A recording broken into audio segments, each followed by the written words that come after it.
Love this. Woo. Good morning, friends. Mark Holmes here with my buddy Cowboy Joe Boo, as well as Joe Bear in the house. And as always, I want to say thank you all for watching, commenting, subscribing, and being part of the Joe Boo Sports Report. Without you guys, as well as you ladies, you know that this literally does not work. So let's get open for business here and let's wake up the football gods. How are you guys doing today on this Saturday? It is the calm before the storm. Tomorrow, full slate of NFL games. The first Sunday of the NFL is here. And ladies and gentlemen, let's get ready to rumble. Oh my God, all of the off-season trolling that has happened to me. I had new Commander fans on the live stream last night. They're feeling themselves because they actually going to have a full stadium and it's not full of Cowboy fans. They are excited as can be. Everybody's got hope. You got the Lions that ended up beating the Kansas City Chiefs. We got people that are going crazy and losing their minds. It is the NFL season. And I will say one game does not make a season. There's 17 opportunities to prove that you belong as one of those teams that are challenging for a Super Bowl. And there's going to be ups and downs. And sometimes times that are right in the middle. But that, my friends, is the greatness of football. You don't know shit about what's going to happen. You can have all the information in the world. You can look on paper and say, there's no chance in the world for this other team. And yet, somehow, some way, the other guys come through. Now, we may have some problems tomorrow night. We may have a Tyron Smith and a Tyler Smith, the left side of our offensive line, may not be playing against the New York Giants, which has a really good defense. They do. Of course, it'll worry you. Now, there's been a lot of ballyhoo about Darren Waller going to New York, who is an incredible tight end. I'm not going to say he's Travis Kelce. I'm not going to say that, but that guy is really good when he's healthy. He got put onto the injury report yesterday with a hamstring issue. Unfortunately, hamstrings are not one of those things that you can really play with, which is why we may not have Tyler Smith.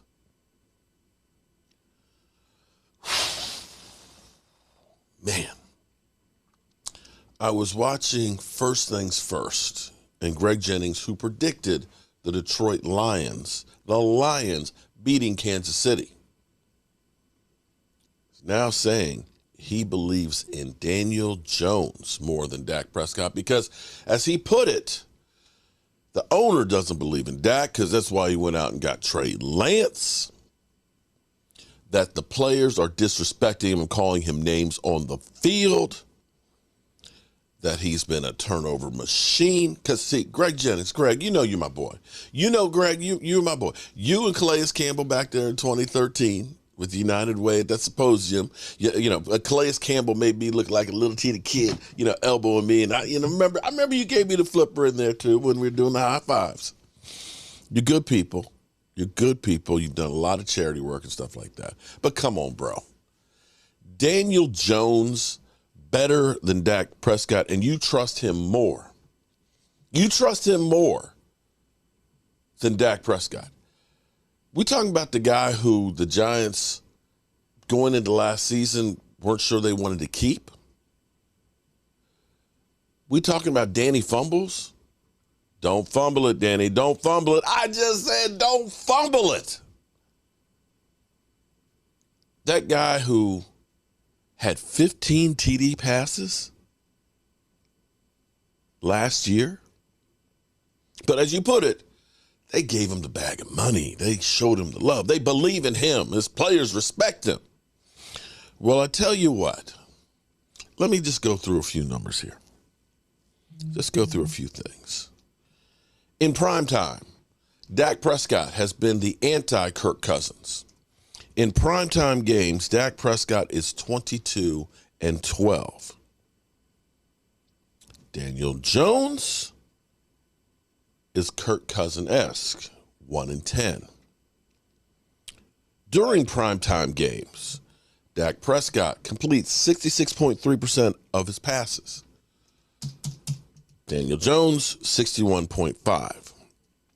Dak Prescott, 240.6 yards. Daniel Jones, 202.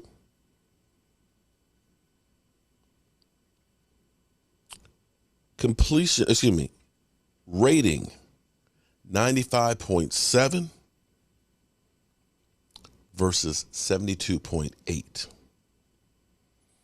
And I will remind you something here, okay? I did make a mistake because I said the Cowboys won 10 straight over the Giants. And what I meant was Dak Prescott being the quarterback of the Cowboys, because the Cowboys did lose in 2020, COVID year, when Dak Prescott was out, which is the one victory that Daniel Jones has over the Cowboys. Dak Prescott going against the New York Giants, the Dallas Cowboys with Dak Prescott going against the New York Giants, is the second longest streak against one team. Only second to Pat Mahomes going against the Denver Broncos. Now, that being said, anything can happen, as the Kansas City Chiefs will attest to. Cowboys, I think for the first time that the Cowboys, I may be wrong, but this is what I see. I have been a Dallas Cowboy fan since I was literally drooling on the couch sitting next to my dad. Didn't even know what football was. All I know was I wanted to be like this guy, and he's saying, "Go Cowboys." That's when I became a Cowboy fan. And I don't want to hear this, you a bandwagon fan, because they hadn't even won a Super Bowl at that point. And I have seen the great teams. I have seen the Tom Landry years. I have seen the Jimmy Johnsons. I have seen the Barry Switzers, good God. And all of them. And I will say that I believe, and maybe it's the belief is because we have more access than what we had before. But I see a hunger in with the Cowboys, a desire, a chip on the shoulder. You know, I love Jalen Smith. Jalen Smith was a great player. But when I remember just seeing Jalen Smith coming off the plane or going into the hotel for games for the Cowboys, I felt like I was watching Hollywood. You know, this air of confidence, like, you know, we them boys. And I don't mean to throw him under the bus, but it was kind of like, you know, we just got, hey, we the Cowboys. They always talking about us. We great. And then we get bitch slapped. Because the arrogance and the belief that we them boys, we the Cowboys, we the most valuable franchise in football. We talked about all the time that all we have to do is just be there and it's going to be handed to us. Because we the rich kids. We got it all. But that's bullshit. Ain't nobody handing you shit. Ain't nobody bowing down to you. What you see when you have the Dallas Cowboys is what you saw with the Lions going against Kansas City. That they're there as the poor kids that nobody gives a chance to, that have been underserved, that are hungry and got nothing to lose and everything to gain. And they want it more. They want it more. They look around and they see that damn banner being dropped down there. You mean we're the homecoming team? We're the homecoming foe? We're the Washington Generals to these guys? We're just like the afterthought. We're the side dish. They're the main course. But that's when those guys that are hungry say, F this, and they punch you in the face. We ain't seen that Dallas Cowboy team in a long time. We ain't seen those guys that have been out there trying to get respect. But I think the best thing that happens to the Cowboys, especially this offseason, is the amount of disrespect that they get where they get challenged and told they ain't shit. Diggs, we know you lead the NFL in interceptions, but Jalen Ramsey, who couldn't even play last year and was traded for a 4th-round pick, you're not even in the same category. You're not even a top 10 quarterback. We're going to come up with some statistics, some new shit to say you're not that guy. You suck. You suck. Dak Prescott. Dude, who cares that if you throw for 57 yards and you're still short of 100 games, that you and Aaron Rodgers will be only 2 guys ever in their first 100 games to throw for over 25,000 yards and rush for 1,500. That doesn't mean anything. Your winning record, 63-30, whatever. Oh, that doesn't matter because it's not playoffs. The 2-4 record, meh. You suck. That will go through. And everybody's poor little Pat Mahomes, he doesn't have any help. Oh, poor Pat. How is he supposed to make it with Tony dropping the passes? With them having a big sick, oh my God. Can we change the statistics? Because that's not Pat Mahomes' fault. He didn't have Travis Kelce. And the penalties. Did you see how many penalties they called on Kansas City? It's not fair. It's not fair. Dak Prescott, well, you just suck. Suck it up, bro. See, you got to overcome that stuff, man. What Noah Brown Dak throws another interception. Nobody says that he makes an impossible pass where he couldn't even see where the guy but knew where he was supposed to be and put the ball where it was supposed to go, and the receiver tips it up to be a pick 6 and they lose the game on it, and it's the quarterback sucks. It wasn't like, damn, maybe they should go out and get a Mike Evans. That's what I heard yesterday. Oh, the running game. Oh, my God, the running game. The excuses that everybody else gets. Dak Prescott, turnover machine. Y'all don't remember what Daniel Jones was going into last year. Y'all don't remember Danny fumbles. Oh, my God, Dak Prescott. He's got to play scared. He's got to play scared. He can't turn the ball over. Can't do it. Can't do it. These guys that have been told that they're overpaid, overhyped, that these guys have had enough, and they're ready to say, F y'all, we're hungry. I know Micah Parsons is. I know Micah Parsons just can't wait to get out on the field. Micah Parsons, who I believe if he has, is it one more double-digit sack game, it'll be him and Reggie White on the list. I might be wrong on that. It might be 3.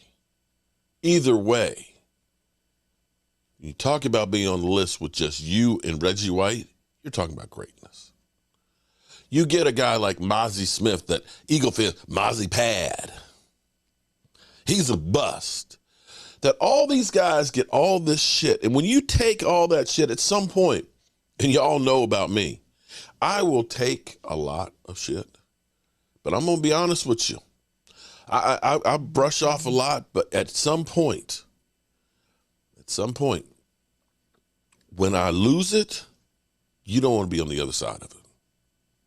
You don't want to be on the other side of it. And I feel like that's the Dallas Cowboys, that they are the coming storm. I could be wrong.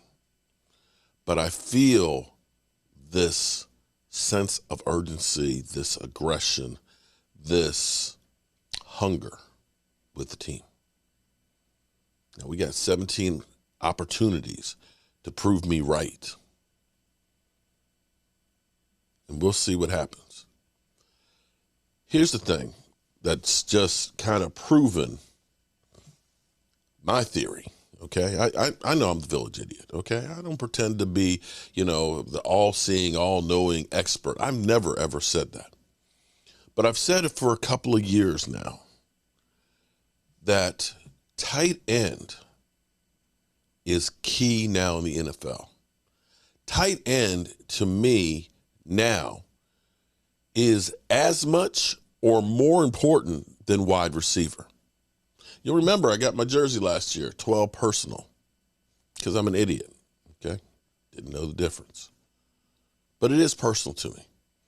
When you look at the teams that are winning Super Bowls, tight ends, they usually have great ones. You look at the top teams, tight ends.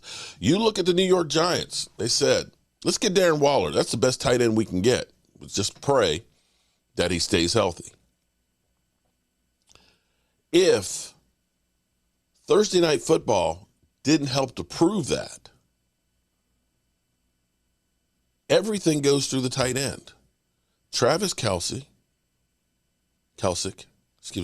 I keep putting the S in it. People get pissed off because I'm an idiot, okay?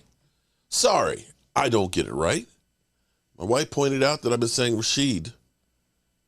His name wrong. Is it Rashid or Rashid? I still don't know. Okay, I still don't, okay? But he knows when I'm talking to him that I'm saying it. I try to. I just can't get it right. And if that is your thing, that I can't say names right, then please, by all means, go elsewhere, okay? Because I'm going to screw it up. I'm the name butcher. It's what I do.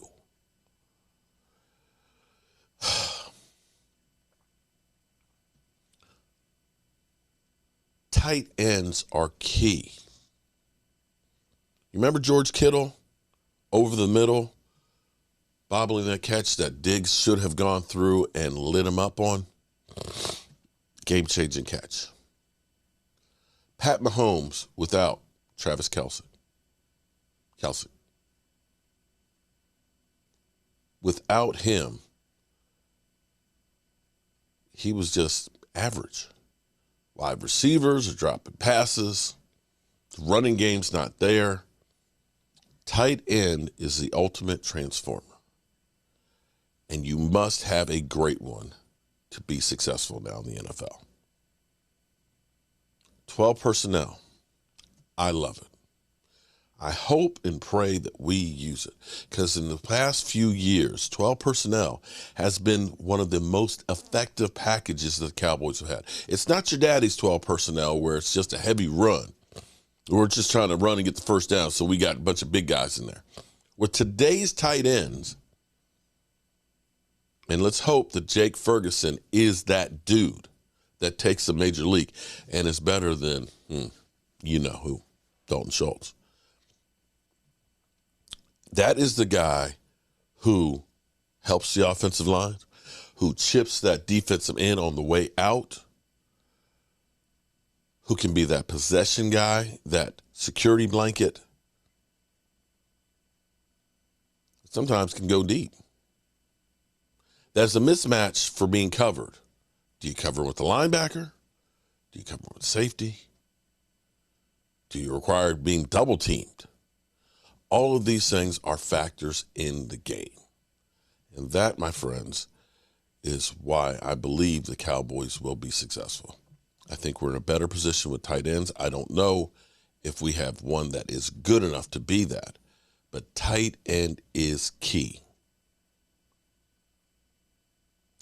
I'm going to go to Rich Eisen on the Chiefs and Pat Mahomes, who kind of reiterates a little bit of that as well, because he starts talking about, is it time for concern for Kansas City? Remember, guys, it's one game. One game. One game does not make a season. Headline, Kansas City. I am unconcerned.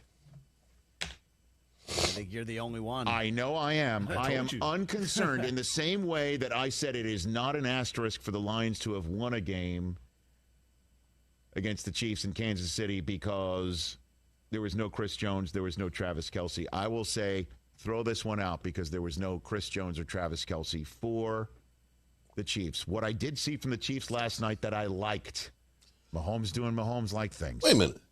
Did he say Travis Kelce? Isn't that the way I've been saying it? Oh, back it up. Because somebody's been killing me because they said there's no S in there. He just said Travis Kelce. Hold on. Listen. Throw this one out because there was no Chris Jones or Travis Kelce for Kelce. That's the way I've been saying it. What I did see from the Chiefs last night that I liked, Mahomes doing Mahomes-like things. He did. And I also saw a defense that balled out. That defense was making plays, coming up with a red zone turnover, getting in Goff's face when they needed to. Mm-hmm. You know, special teams look good. I mean, if I'm Andy Reid, I'm like, throw that one out. they're not going to just drop passes all over the place. There's obviously one concerning aspect of it. We all saw it. Is that if there's no Kelce, well, the run game's not going to get him through. Despite how terrific that offensive line is, they're still showing up and getting away with penalties, trying to block Aiden Hutchinson. But I don't know who scares you outside of Kelce catching a pass. The young kids or the no-names, as Andy Reid essentially referred to them when I brought up in the interview with Andy Reid earlier this week about who's going to catch the pass, who's going to catch passes from Mahomes at the receiver position. They're going to have to step up. And there's several more games in which to step up, 16 of them. The Chiefs will walk on the field as the better team more often than not this season, maybe even 2/3 of the time this season. And Kelce's clearly got to be healthy, which he's not right now. And I know, it doesn't help to have Kadarius Toney show up like Kadarius Scissorhands. 4 drops. Damn. Kid didn't play in the preseason. He's hurt. Damn. He was hurt, and he came back. Apparently, he was good to go. Clearly, he was not good to go. Mm-hmm. That's concerning. Who's going to be circled from the receiver position? That would be the challenge I would make if I'm Andy Reid, Matt Nagy, all of them. Walk in the receiver room and go, hey, who's going to step up with Juju in New England and Tyreek in Miami? Last year they got through it, didn't they? This year, week 1, it didn't look good at all, and Kelce wasn't there. So I will just say that. If I'm Chris Jones, I'm wondering how the defense looked without him. I mean, the Lions I thought they played well. The Lions had 120 yards rushing. I know, but I still thought they played well. Mm-hmm. I know.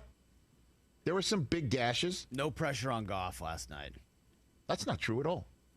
Karlaftis jumped in and damn near caught a pass out of the air, pick 6, before the first half. They put pressure on him.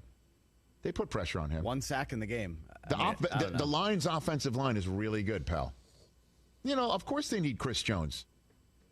Yeah, But I they thought do. the defense acquitted themselves very well. I thought they played pretty good. Without Chris Jones. Yeah. Mahomes had this to say when it was brought up about all the drops last night. I have trust in KT. He missed a lot of training camp. Obviously, he wanted to play and fought rehab hard so he could play. And stuff's not always going to go your way. Obviously, he would have wanted to catch a few of those in the game, but I have trust that he's going to be that guy that I go to in those crucial moments, and he's going to make the catch and win us some seasons like he did last year. So we're going to continue to work him in, get him more and more reps, and I'm sure that those drops will kind of disappear. I mean, you could put that in the category of what else is he going to say? Mm-hmm. What else is he going to say? I'll just say it's just one game. Let's get Kelce back. Chris Jones got to come in and not be how about the fact that he showed up last night? He was a spectator. That was crazy. I think they knew that, right? Yeah, they know that the Chiefs were cool with it and like, okay, come on in. Because they know at some point they're going to be a family again. Until they're not. I don't know. Well, there you have it, good people. So, we're going to see what we're going to see. The season begins tomorrow. Whew. Can't wait. All right, got to get ready for tomorrow. Got to go get that case of chicken wings. Got to get the hamburger for the chopped cheese steak. Got to get the chopped cheese. The cheese for the chopped cheese. Got to go ahead and get everything together. Got to see my buddy Rashid. Got to take him a longer cable and things so we can get him set up. Take him his New York stinking Giant hat and stuff so he'll be ready to watch the game and stuff. But, of course, we will be ready to rock and roll. We will be here live streaming all day long, starting with the Washington Commanders game, rolled into the Eagles game, and then, of course, to the big game. I'm Mark Holmes, and, well, you know how we roll. Mark Holmes here, and as always, I want to thank you all for watching, commenting, subscribing, and being part of the Joe for the Sports Report. That's right.